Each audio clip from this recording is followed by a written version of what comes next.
À travers leur ouvrage Dans l'ombre des présidents, au cœur du pouvoir, les secrétaires généraux de l'Élysée, César Armand et Romain Bongibaud reviennent sur ce jour où François Mitterrand a été envoyé sur les roses par une journaliste du Monde.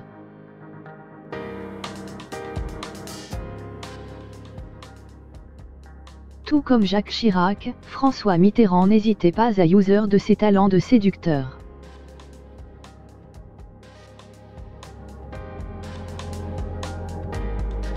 Seulement voilà, ces techniques n'ont pas toujours porté leurs fruits.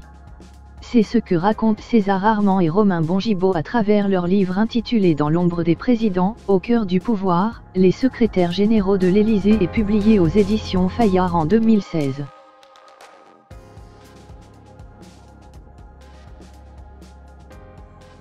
Un jour, le chef de l'État aurait envoyé son conseiller spécial François de Grossouvre à la rédaction du Monde.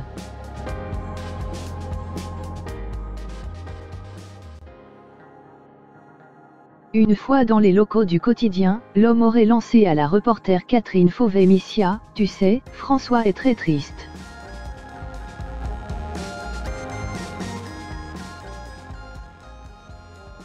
Il ne comprend vraiment pas ton attitude. » Le pensionnaire du 55 rue du Faubourg Saint-Honoré n'en était pas à son premier râteau.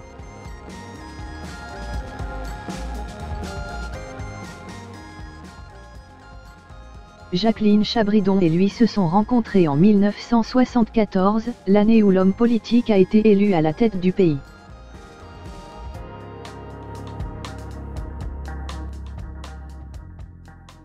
La journaliste a suivi de près sa campagne, en publiant un portrait du premier secrétaire du Parti socialiste dans Le Figaro.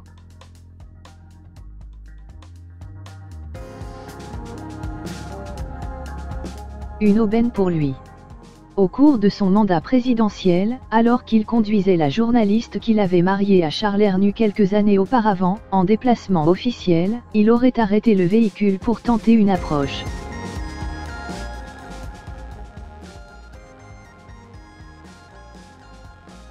Des avances que son ami aurait refusées. Longtemps, Jacqueline Chabridon, qui est par la suite devenue la maîtresse de Jacques Chirac, a été la confidente de François Mitterrand.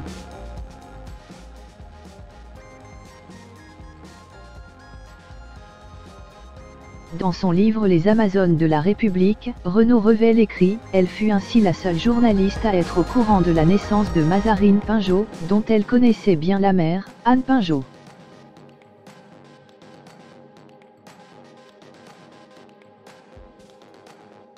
Une révélation pour le moins surprenante lorsque l'on sait que la naissance de la fille illégitime de François Mitterrand est restée secrète pendant un long moment.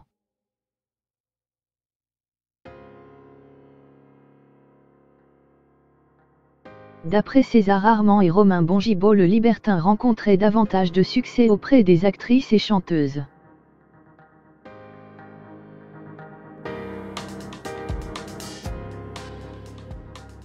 Une chance puisque d'après son ami Georges-Marc Benamou, l'idéal féminin de François Mitterrand était Juliette Binoche.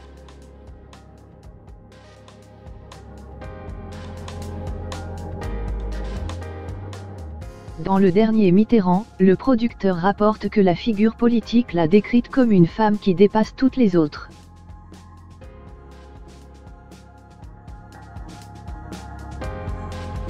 Il lui est par ailleurs arrivé de fixer un rendez-vous avec Dalida ou encore Annie Girardot.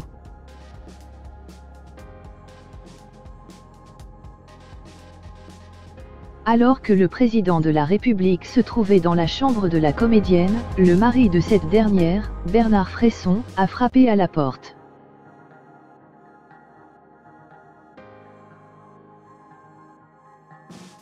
À l'intérieur, son amant sort en caleçon et en chemise par la fenêtre, révèlent les journalistes, citant Giulia Salvatori.